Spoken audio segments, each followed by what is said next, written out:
My name is Maria Gutoyanis.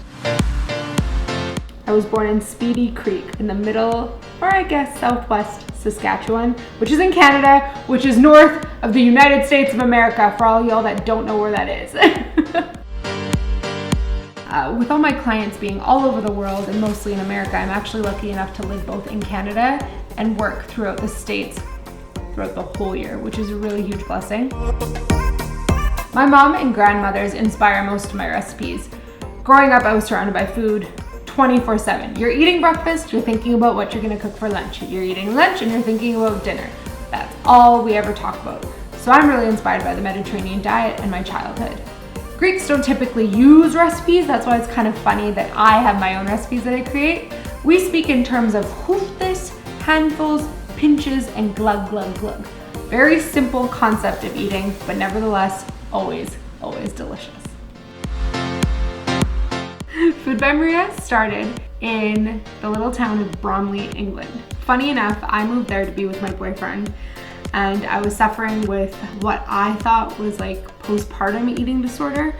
But what ended up happening was I was diagnosed with IBS. So after being diagnosed, they gave me this thing called a FODMAP. And a FODMAP kind of structures what you can and cannot eat. And I immediately said to myself, no, there's absolutely no way I'm gonna be able to do this because it's an eating disorder in itself. So I started the Instagram account Food by Maria to document the foods that I was eating, to figure out what was causing the bloating and all of the effects and symptoms of my IBS.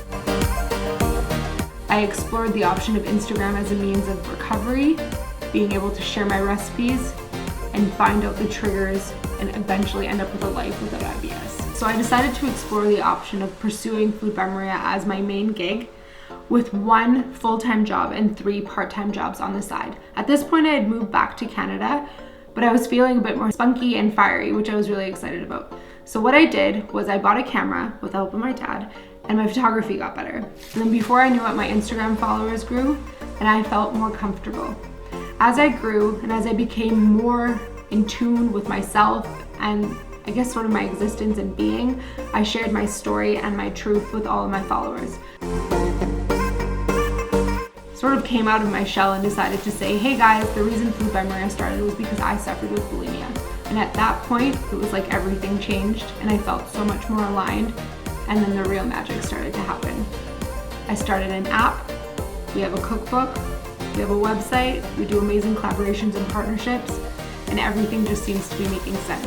All this being said, lots of hard work, lots of commitment, but every day sort of just feels like the best day.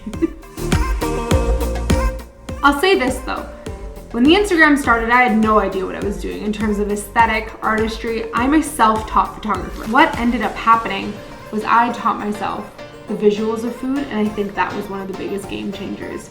So with that being said, I started my blog, and then that's where I, leave the recipes, where all the collaborations go, where you can go and find my cookbook.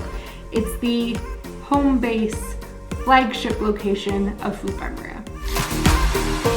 Thanks for stopping by. Thanks for getting to know me. I'm so excited you're on my website. Let us know what you think of it all. And like I mentioned, everyone, my name is Maria Gutoyanis, founder of FoodbyMaria.com. Fear not, food is your friend.